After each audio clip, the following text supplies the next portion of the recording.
In this video, we will learn to use properties of addition and multiplication. A property in math is a rule that works the same way every time.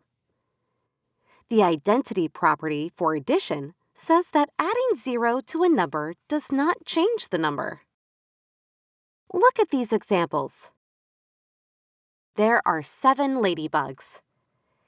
If you add 0 ladybugs, you still have 7 in all. 7 plus 0 is equal to 7. If you have 0 ladybugs and add 3, there are 3 ladybugs total. 0 plus 3 is equal to 3. The identity property for multiplication says that multiplying a number by 1 does not change the number. Look at these examples. There is one group of 5 rabbits. There are 5 rabbits in all.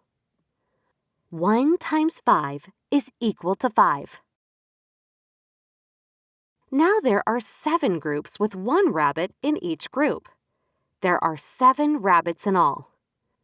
7 times 1 is equal to 7.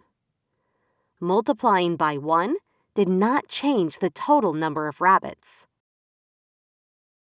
The next rules, the commutative properties for addition and multiplication, say the numbers in an addition problem can be added in any order without changing the answer, and the numbers in a multiplication problem can be multiplied in any order without changing the answer.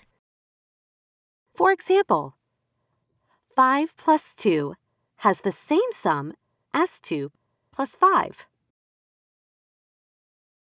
And 3 times 9 has the same product as 9 times 3. You can use the identity and commutative properties to help you solve math problems.